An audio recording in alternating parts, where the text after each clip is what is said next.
Hello, everybody. It's Wednesday from a sunny and warm and melting Ireland, UK. UK, and Charlie's okay there. Charlie's is fine. But us here in UK in Ireland, we are melting here. Yeah. And as you know, we have our special guest, Umberto. He was with us, I would say, 2 months ago, more About or two less. months. About months and Yeah, a two half months ago. ago. May, yeah. And today he's here because the book is launched. We have a Bemos book, and and he is here to tell us more about this book. And I'm glad, Umberto, you have had time to be with us today. Thank you very much. Well, And I'm super happy. Thank you. And I would like to start our introduction today with you, please. Yeah, I'm especially happy for speaking again from the UK. And again, I was very well received by Elsa Rossi and Elizabeth Stevenson. So I always had this very warm welcome from the British Spiritist community, which is just great. It makes me feel really very welcome and among friends. Well, the book was launched after some delay from the publisher, but it is now widely available, multi-platform, and I hope it fulfills its purpose, which is to bring the main subject of Yes, afterlife yes. research to the general public. We will share the link here and everything. Yes, yeah. Thank you, my friends. So let's talk with these two ladies melting as well in UK. So Miss Gibbons, while Elsa refresh herself, let's let's get your greetings. Greetings. Hello. Hello, everyone. Good evening. It's a pleasure to be here with you once again. The week seems to roll by so fast now. And today is a very special topic, something to see in a scientific way and to clear a lot of confusion.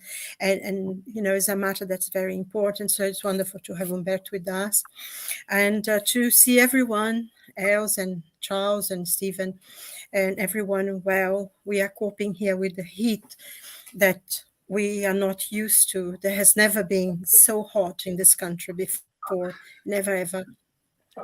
And it's quite difficult, especially for the elderly people. So, people who have friends and everything, keep in touch, make sure that everyone is well.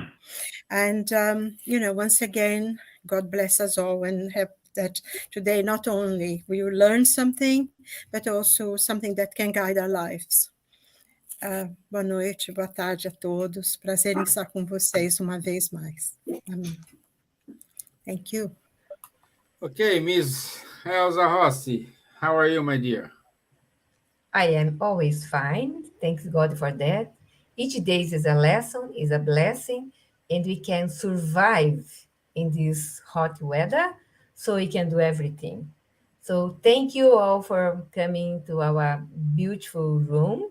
That we have a special guest, Humberto, again with us. And now talking about the science of life after death, but with the book already launched, as he explained it before. So it's really good to have Humberto to reflect in all what he will say for us, and most important, to read the book. The book is an encyclopedia of science after death. So it's wonderful time to read in an ebook, in a shadows under the trees, or take your drinking water, frozen water, so we can really escape from this hot weather reading and enjoying our time. So welcome you all. Welcome our dear Charles, dear Silvia, dear Stevan, dear Humberto, dear you. You are in our hearts. Thank you for being with us. There's a lot of people here. Stevan can say the names before, okay? Thank you. Yeah, you say. Bonsoir, Charles. Bonsoir Allez-vous? Steven. Très bien, merci. Et vous-même, bonsoir à tous. Très heureux d'être là de nouveau parmi vous ce soir et puis très, très impatient d'écouter notre frère Umberto parler de ce livre de la science de la vie après la mort qui doit quand même donner un petit coup de pouce dans ce changement de paradigme tant attendu, hein, du paradigme matérialiste vers le paradigme spiritualiste, en espérant que cette fois, ce sera la bonne. Hello, good evening, good morning, good afternoon, everyone. Very happy to be here again with you and eager to listen to our friend Umberto Schubert about his book, which hopefully will, last but not least, help to trigger this change of paradigm from the materialist paradigm to the spiritualist paradigm, because this will be the key for our world of regeneration. And talking a little bit about the climate, yes, we are not smelting so much. I was in Brazil 10 years in Northeast, so I'm used to, I don't fear so much the heat. We had also something like 40 Celsius, but now luckily some thunderstorm and some rain came, and we have only 19 right now, so we can breathe a little bit better. But this is, of course, part of the science, to show how we already abuse too much of our planet. Yeah, yeah. So thank you. And today we already have a lot of people here. Thank God. Thank you, guys. So good evening, Munir, Elizabeth, Betinha. Good to have you here, my dear friend. Sandra Jimenez, our friend Rodrigo. Good to have you with us. Beatriz Gilles, Elsa Lee. I hope in Sweden you are getting this heat as well, my dear.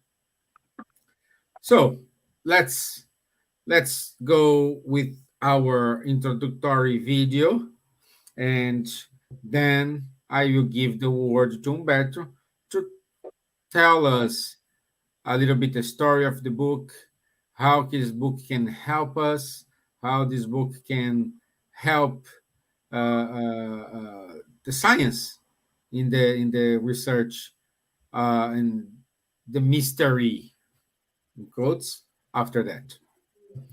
Okay, let me put my screen here up. There we go.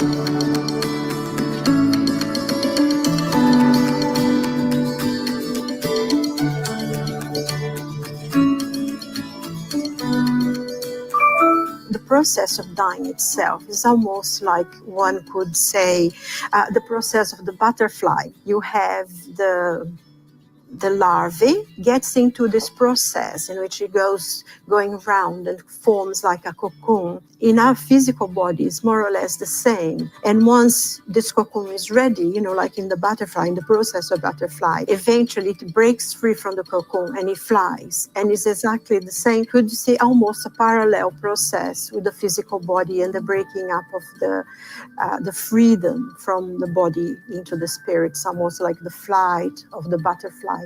You become a spirit again, because in reality we are spirits. The life in the planet is just a passage. A true life, the one that we will live forever once we created the eternal being, is in the spiritual world. We have this passage through the earth at the moment. Maybe, as we grow and we change, we go to other planets. Eventually our planet will be consumed by a supernova, and we will go into a different planet. So we are always forever evolving, but it's the process of learning. And of course, within the spiritual world, one of the things that is very important, once we go into the spiritual world, we leave the physical body and we go into this process of dying, we will face a conscience. So whatever we've done in this life, we will have to answer for what we've done. But I think for me, one of the things that's very important in Spiritism is that God does not punish.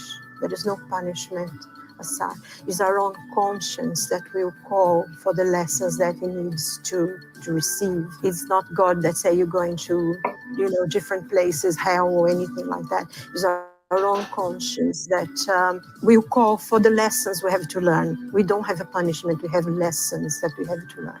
It's like, because this life is like a school. If we work hard, we, study, we've learned, and we get our degrees and our master's degrees and our PhDs.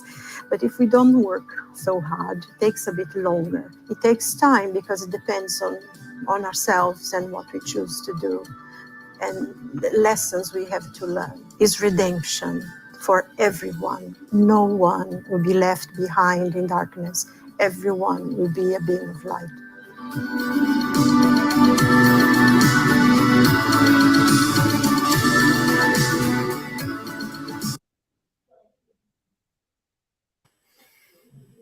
So, my dear Steve, I didn't know you have a twin sister.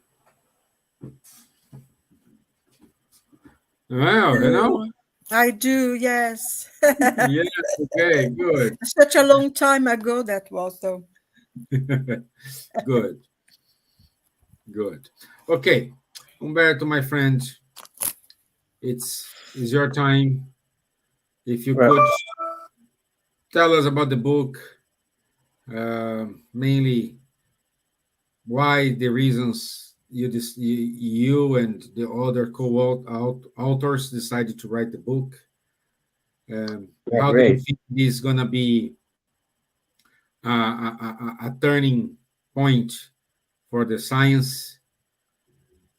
Because also we have a doctor helping you to write the book, so it's I don't want to give any spoilers here. Let Humberto tell you everything. Okay, Bert, please. Thank you, fellows, for welcoming me here. And I would like to remark that in this beautiful video we just watched, it is clear that Spiritism has a powerful female representation, which is another evidence of the progressive character of Spiritism.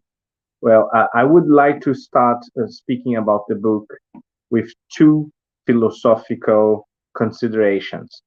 The first one is that when we have a conversation with people, we have many ways to approach the basic truth or the basic knowledge we are always talking about and trying to share with other people. We can communicate it dogmatically, like this is it. We have the conviction and we support or we hold ideas of the immortality of the soul, reincarnation, and so and so. For some publics, that will work quite well. And that's no problem in that sort of propaganda or this particular way of communicating the essence of Spiritism. But there's another public that will be hostile to it, that will have and will show resistance to this sort of dogmatic approach, this sort of authoritative or belief-like, religious-like approach. But this other sector of society may welcome scientific evidence and a scientific-oriented discourse. So this public deserves to be addressed in its own terms, in its own necessities and ways of thinking. And this is exactly what we try to do in the book. We try to communicate the basic knowledge that Spiritism has to share with us, but not through the means of a propaganda of any sort, and actually not mentioning spiritism, because the essence of the book is purely scientific. It is an academic book, an academical enterprise, which shows that pretty much everyone can discuss the evidence. Now, we have to move to another philosophical discussion. What is evidence? Because in this world, we have many people who consider themselves or find themselves or declare themselves to be religious, and many who don't. Basically, the religious people around the world, they will believe in survival of personalities after bodily destruction, because they were so taught and so told by churches and Buddhist priests, Hindu priests, or Muslim priests, rabbis, and so. Now, a tiny part of the population that does believe in the survival of consciousness or the soul do that because they had personal experiences and not just a cultural heritage that comes from religions, or they got convinced through the facts, through the evidence. I know a couple persons, and particularly one person, who changed his mind based on the evidence solely, and that's the great American philosopher Robert Almeida. Robert Almeida was an atheist, a materialist, who disbelieved the possibility of the survival of the soul. And he watched, if I'm not wrong, a BBC documentary on Jan Stevenson's work. He's a child psychiatrist from America too, and he published some works on children who claim to have memories of past lives.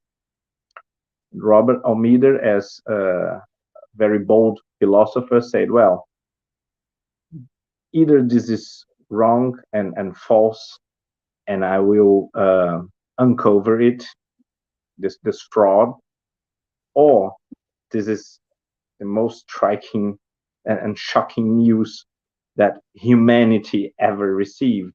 So I will confront Jan Stevenson.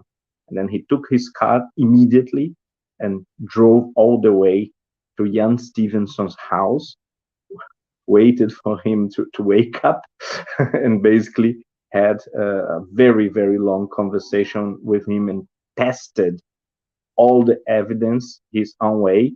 He was originally a skeptic philosopher, a specialist in skepticism, and he got convinced that, I will mark my words here, we have sufficient evidence to say that reincarnation is a fact of nature, is a process of nature. We have sufficient evidence, in the opinion, in the words of Robert Almeida. So there are people who are ready and flexible enough to change their minds in the presence of scientific evidence. Now, if we ask what would constitute this evidence, we can make a comparison or analogy with a person that comes to us, and because of a terrible accident, this person was burned or in any way he lost his face, he's disfigured. Now, what happens when this person comes to us and says, my friends, you cannot recognize me, but I am the person X. I'm Joseph, for example. Now, our recognition is based on physical identity, a face that we recognize. But in an accident, if you lose your face, you do not have physical, material identity of that person. Now, I ask you, is it possible to identify who this person is, if he really is our friend or not, or it is impossible? Now, materialists would say it is impossible because we only recognize people through material features. It can be physical or it can be neurological and so and so. But in a certain phenomena where we do not have the body of Joseph, and through a medium or through another source of evidence, like another person had a near-death experience, an out-of-body experience, and had contact with this personality without his body.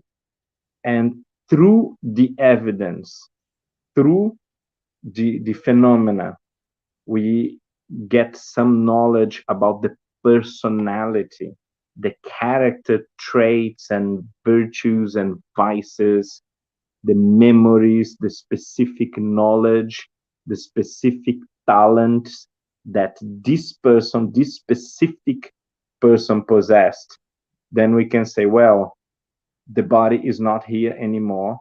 I cannot recognize you physically, but I can recognize your soul. I can recognize your personality. I can recognize your character, your consciousness. That's the whole point of the book. The book is a scientific discussion around the question, can we, through the evidence, recognize other personalities? Can we be sure that a child speaking about a past life was another person, was this person? And we can only say that if the child, through this evidence, through this phenomena, manifests specific features and traits that correspond only to this personality, only to this specific identity. And if not, even if we have some interesting knowledge or some interesting facts about this evidence, this cannot prove that the soul survived or that the spirit survived the destruction of the body. I would close with this first remark about the essence of the book and how exactly, through which criteria we analyzed if the evidence is strong enough to suggest the survival of the personality after bodily death or not, because we can have, and we in fact have, lots of evidence that are very interesting, but they are not enough to suggest the survival of personality. Great, thank you, my friend. And I will start with the first question here. Please encourage our friends who are watching us. If you have any question to Humberto, please write your question in the comment box, and we can pass this to Humberto. Humberto, what has been accomplished by this research? That's a very good question. We asked ourselves at first, our main purpose when we started writing the book was to find the one best evidence. Which is the best evidence? Is it mediumship? Is it an out-of-body experience, a near-death experience, alleged memories of past lives in very young children, where the capacity to invent, to create elaborated stories is not developed? Now, all of this evidence is very promising. They are all very promising, very interesting, very appealing. But we concluded very early in the development of the book that no single evidence would be sufficient to close the case. There is no single fact that would close the case forever and say, well, it is proved humans are immortal or they survive after bodily death. But if we have a large mass of evidence of different types, we have different types of mediumship. Through different people, we have the manifestation of intellectual features, personality, characteristics that belong to deceased people, to deceased persons. If we add to this evidence a completely new sort of phenomena, such as, for example, the out-of-body experiences and near-death experience, where people are clinically dead, their hearts are stopped, they have no brain activity, and nevertheless, they present a narrative of what happened in the states, in coma, or during clinical death, where it would be impossible to create these notions, these ideas. And we add another third source of phenomena, which is the alleged memories of past lives. It happens in therapies, in previous lives therapies, but also it happens a lot spontaneously among the world population, not biased by culture, and specifically in very young children who could not have the skill of deceit to forge a story, to make a story that is convincing and elaborate and then full of facts. If we sum the three types of phenomena, the three types of evidence together, it is quite difficult to rationally dismiss the hypothesis of survival. You know, we did not prove that survival exists, but I think we made a very strong case. We made a very, very, very strong case for the total power of these three type of experiences and evidence together. Because if there was only one type, you could have a theory that would explain it away, explain it through different causes.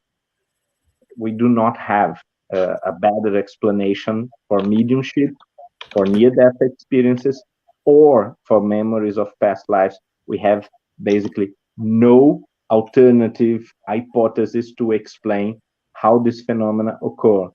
And the fact that we have different phenomena that cannot be explained except by the hypothesis of the permanence of human personality, then we have to rationally conclude that the evidence is telling us that science is telling us that the personality remains after the death of the body.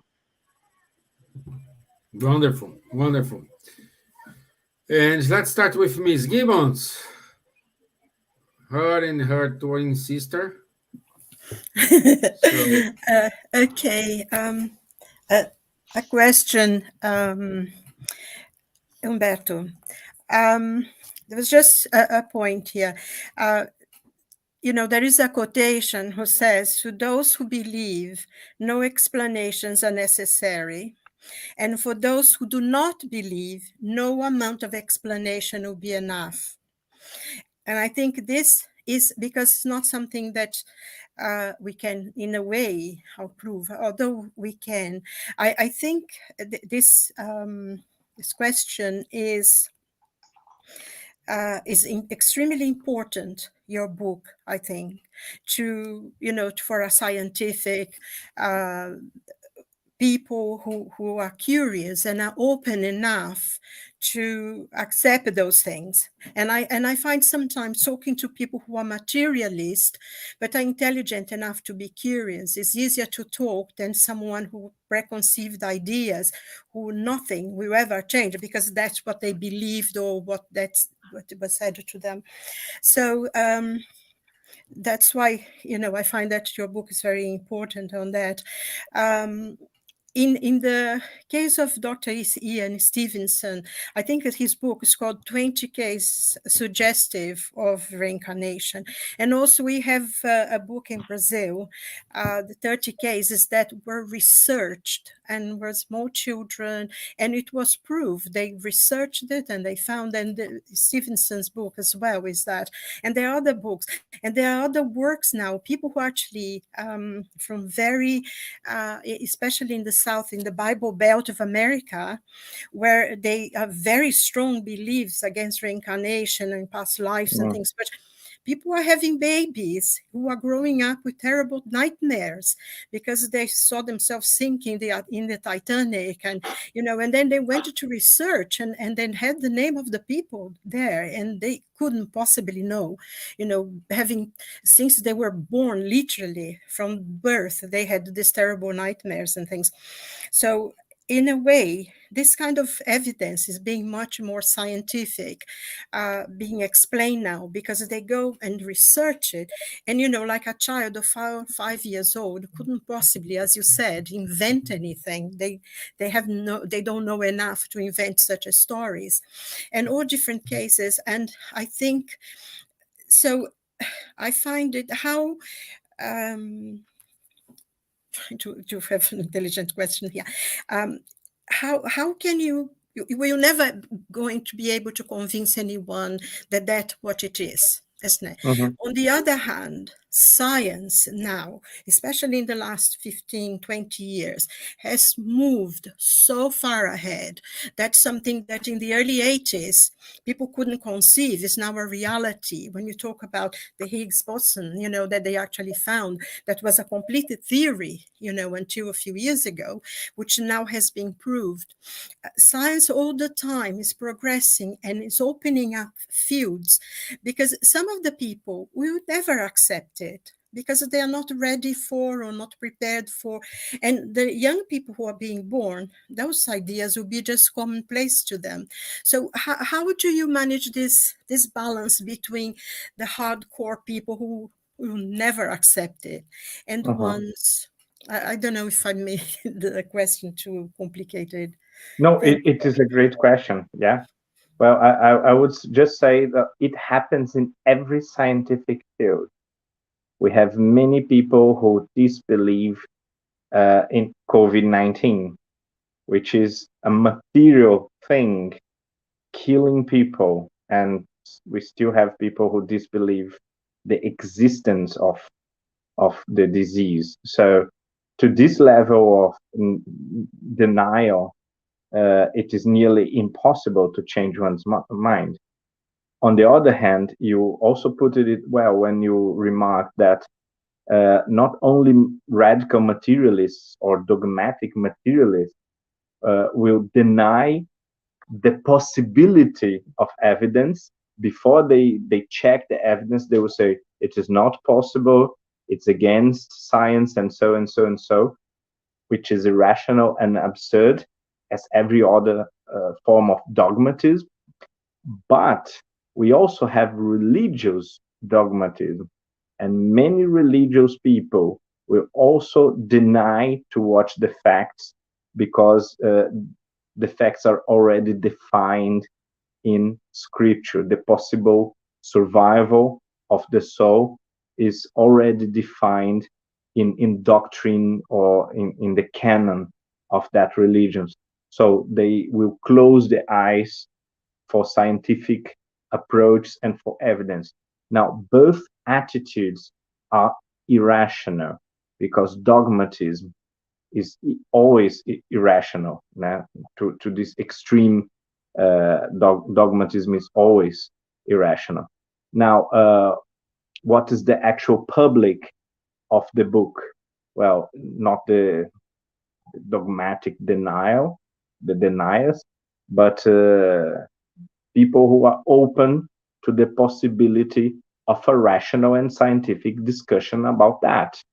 Now, if one can raise better evidence against the survival of the soul, I am very excited and very open to check the evidence, to read evidence, and to discuss the power of this evidence against the evidence that we collected in favor of the survival of the soul.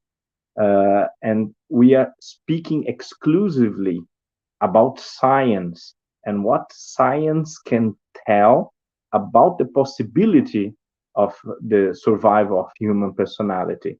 There's no personal opinion, no belief, no religion, no ideology involved.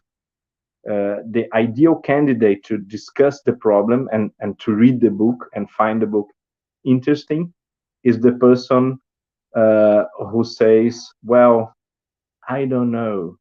I don't know if we can survive death, if personality survive death. What are the arguments? What is the evidence for or against the survival of personality? Now, this person with a more scientific mind will find the book very interesting, very attractive, very appealing, because it is a purely scientific discussion. Now, people who want to emphasize one form of survival based on doctrine and religious dogma, or people who want to deny before checking the evidence because of materialistic ideology and philosophies, they can hardly be reached by rational discourse. But this is not a problem. Rational discourse is not directed to dogmatic deniers.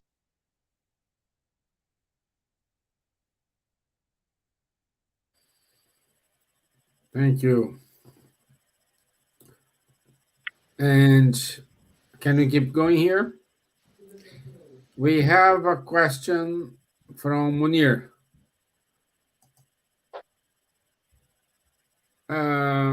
Do you think that this investigation can somehow be compared to the work in foreign science? Yes, in the sense that it is somehow speculative. So it's not a hard science in the sense that we can catch something and grasp something and tell people, here it is. This is the proof. Case solved. Let's go do something else. It is a psychological question, a moral question, an intellectual question that will lead the evidence that is available and even the possible evidence, because we can hardly imagine a physical way to collect evidence for the survival of the soul. There are some possibilities that they have been considered, of course, but the best available evidence is still subjective. So there is space for interpretation. My role in the book actually was as a philosopher, and my two colleagues are psychiatrists, and they basically treated the evidence itself. My role in the book was to remember to the public, to the readers, that to a certain extent, interpretation is also needed, because in soft science and in psychological, moral, or mental sciences, we need to be open to a certain level of interpretation. Now, what we call good evidence for survival of the soul has something to do with what is consciousness or what is human personality, and things that are not quite obvious, like a rock or fire or a specific amount of energy that can be mathematically scrutinized and described and measured.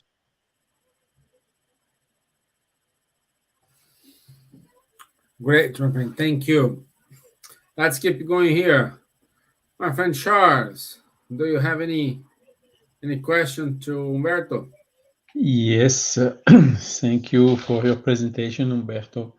You told in the answers already that open-minded persons would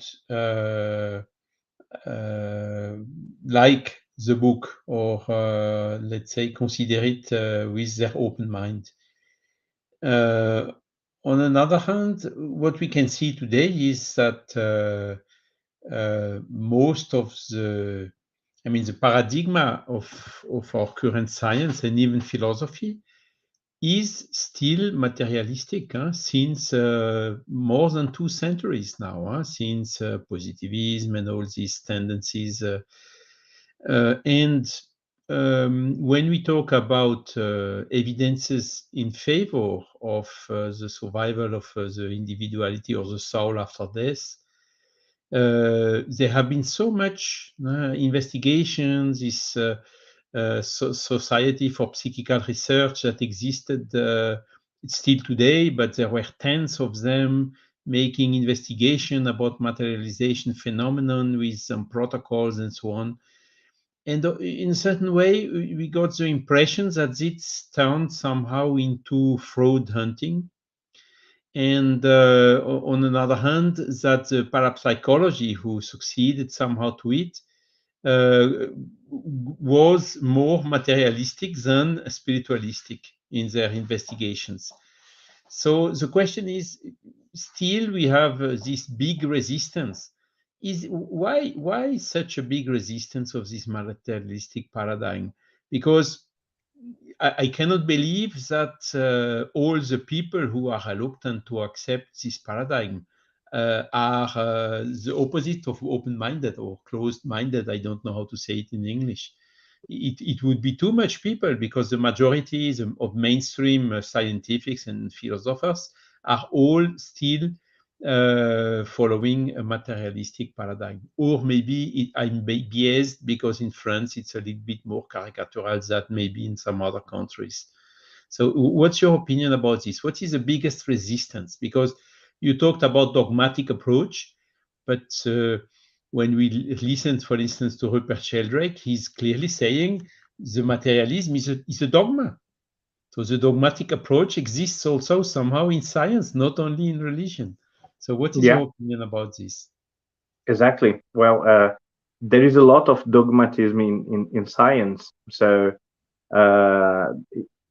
we sometimes believe romantically that scientists cannot be dogmatic. And this happens usually with their specific field of speciality. Now, a good doctor, a physician, for example, will not be a dogmatic, and it is impossible to be a dogmatic about heart surgery and recent papers on heart surgery or medicine in general. But when we move to philosophy or to sociology or to geology, the best doctors are not quite wise and learned about the subject. The problem is that survival research is also a very specific field. And if you're not used to the terminology and this, as you said, this almost 200 years of interesting research, you have a tendency of caricaturize it and describe it in very simplistic ways. And in fact, our book shows that some very famous scientists who were very intelligent and competent, they gave the most indecent declarations regarding survival research. Some respectable scientists denied the fact and said, well, I will not check the evidence. I will not attend such a conference or a call to examine the evidence because I know it is irrational. And if I go there to check the evidence, I will be out of my mind. I will be insane or I will be irrational. So this is clearly a dogmatic position, but we quote nominally a couple great scientists that said exactly that. I do not admit it to be possible, so I will not check the evidence. Now, if the evidence is weak, we can expect that good scientists will write about it and we show that the evidence is flawed or very weak or not related to the actual survival of the personality, but related to other causes, to other certain phenomena, and so and so. And we wait for that. We invite the entire academic community to check the evidence, to check the literature, and to tell us where we are wrong. Well, what are we not seeing? If there is something that we are missing, but experience has shown consistently that most of the criticism that this field of research receives comes from dogmatism of one sort or another, either religious dogmatism or materialistic dogmatism.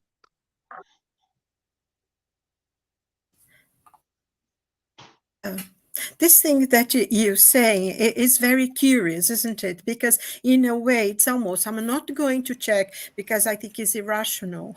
On the other hand, you could read, maybe if I come to and see the evidence, I'll start accepting it, isn't it? Because in a way, as respected as they are very blocked into, if anything doesn't fit within their little box, they will not accept. So as a scientist, in my opinion anyway, it's not very relevant, but I find that as a scientist, they are failing, because a scientist by nature should be someone who first and foremost is curious to find out more, to open up more, isn't it? Than rather just denying it. So as a scientist, they say, oh, if it doesn't fit in my little box, because the really, someone like Professor Green, I went to see one of his talks at the Royal Institution, and he talks about the string theories. It's completely theoretical, isn't it? As Higgs was completely theoretical just a few years ago. And of course, in the 60s when he started it, and now scientifically it's being proven. So science all the time is going forward, and the scientists, so important in their own mind somehow, they are being left behind by science itself. So I find that if they don't have the curiosity for it, it's, they're failing as a scientist. And also I think this, in many ways, the study that you've done is very much in the general mind of the public. Here in England, there is a program called the Paranormal. And because nowadays, everywhere, there are cameras being filmed. You see offices with people by them. There was a program on the telly some time ago. This girl, and you can see she's working late in her office. And she's sitting there on the computer, and you see literally as if someone takes hold of her chair and throws her to the other side of the room. And she's there by herself, and you see things falling down. These all being filmed all the time, and they have these programs on the telly, and people are actually watching it. So there must be something beyond that is causing all these things, and it's very much in the psyche now. in the general public, they begin slowly to accept, maybe not, oh, life after that or anything. But this, I think, is the beginning of the change, because they are seeing it in their own homes. Chairs Yes, about, I find. exactly. So it's the beginning of a change, and it is a cultural change. Now, it is not enough to offer evidence if people will deny that the evidence is possible and won't read the book, for example, or won't read other books on that. And Charles observed also very well that we have a, a prohibition, or we have an obstacle for checking the evidence. And this obstacle is cultural, because most scientists nowadays have zero philosophical education. And because of that, most scientists believe that science is materialistic, but materialism is not, and will be never be science, because materialism and spiritualism are not scientific theories. They are philosophical interpretations about nature. They have nothing to do with evidence at all. There will be never spiritualistic science or materialistic science, because spiritualism and materialism are philosophical interpretations. So they are pure philosophy.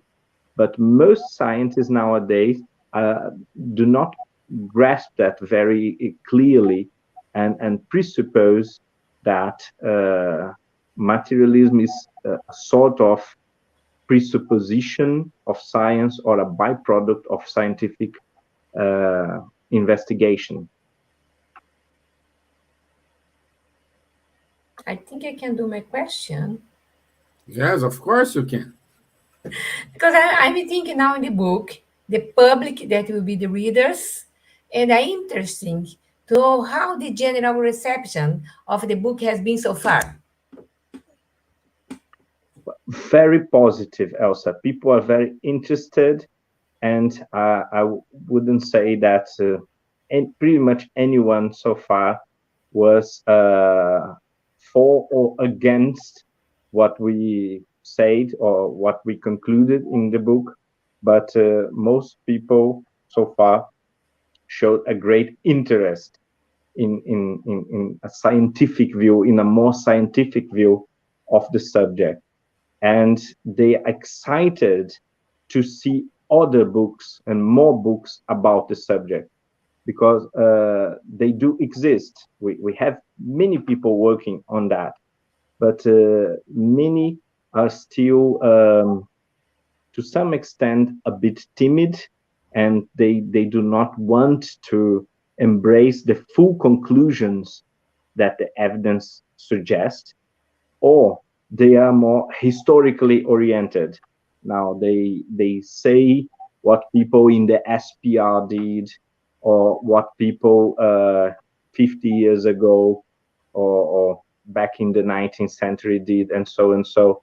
Now this research is very developed. The history of survival research, the history of psychic studies, of spiritualism, modern spiritualism, spiritism, all of that is very developed now. We have dozens and dozens of good books in recent decades. Now, what is not very developed is the philosophical treatment of the evidence, and the specific analysis of what this evidence is telling us, what we can conclude from the evidence. I think this is something that has to be addressed more frequently, and by as many people as possible, independently from the fact that the researchers or the authors of future works are for or against, or they think or they interpret the evidence as positive or negative for the survival of the soul. So we basically need a serious scientific and serious philosophical discussion about that. And presently, we do not have. Thank you.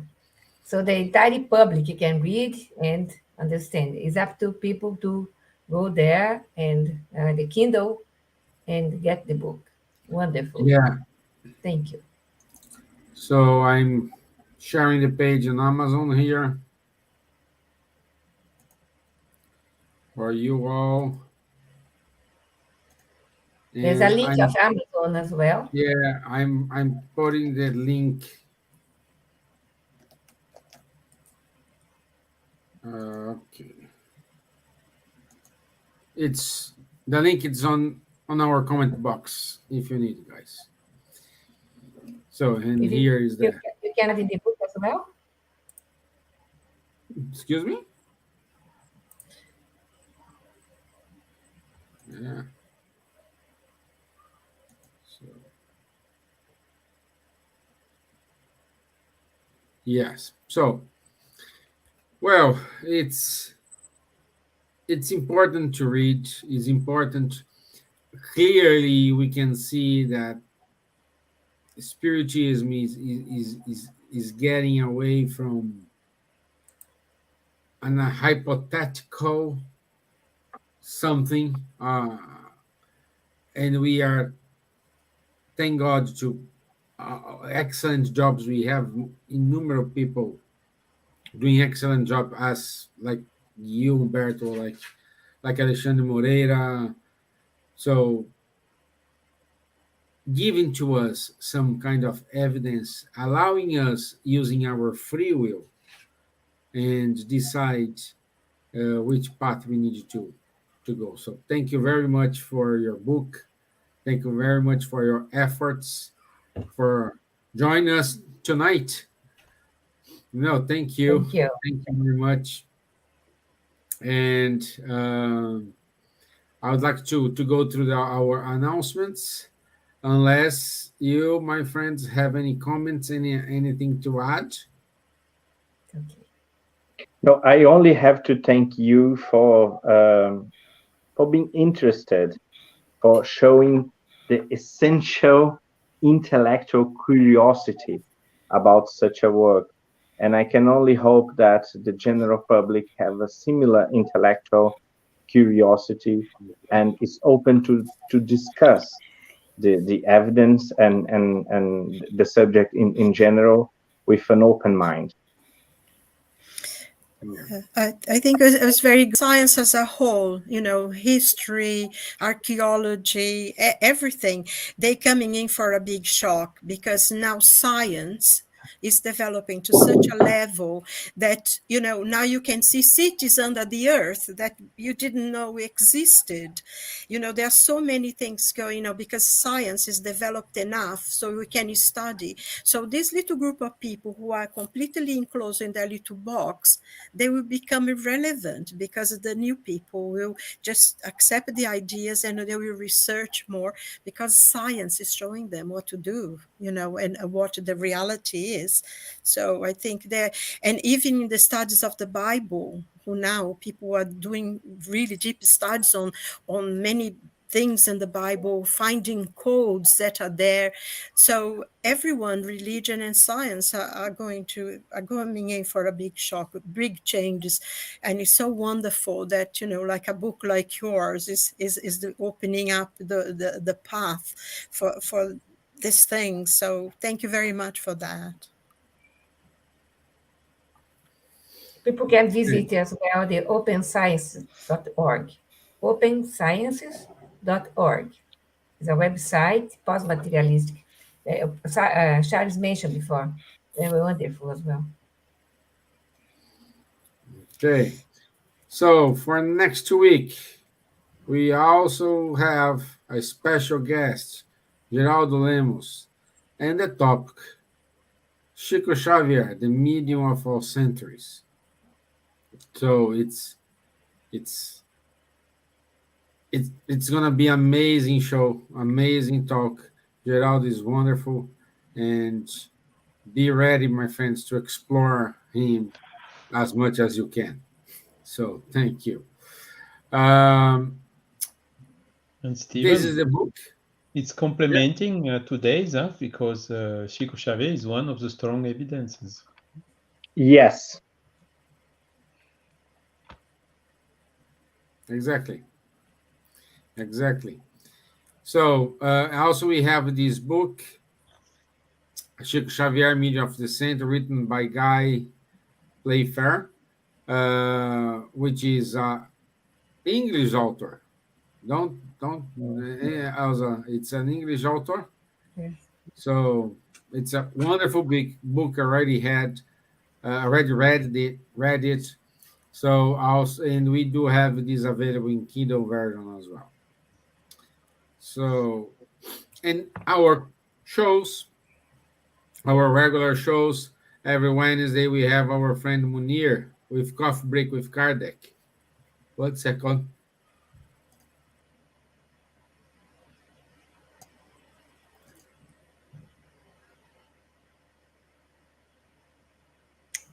Bless you. Sorry, I have to Bless sneeze. you.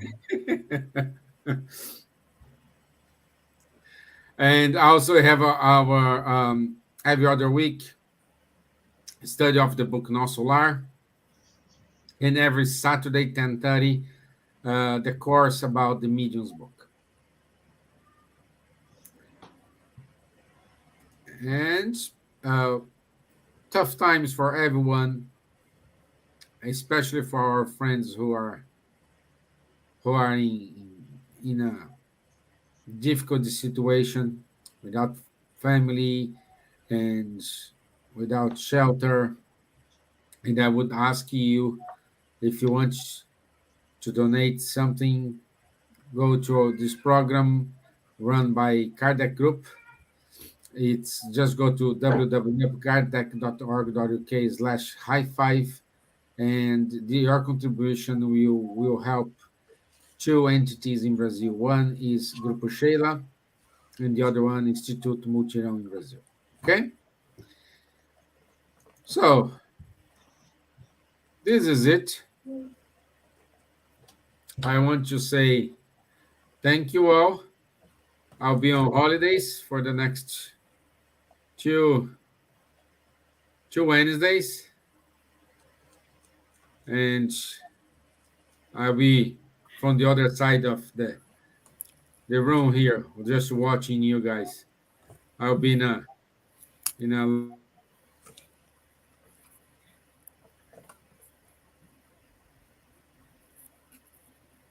Stevan, please. Close, Stevan. He's froze. Enjoy it, Stevan. Yes. Thank you all. Thank you very much. See you next week. God bless you all. All the best. Au revoir. Bye. Bye. Bye. Cheerio. Ciao, ciao. Cheers. Bye.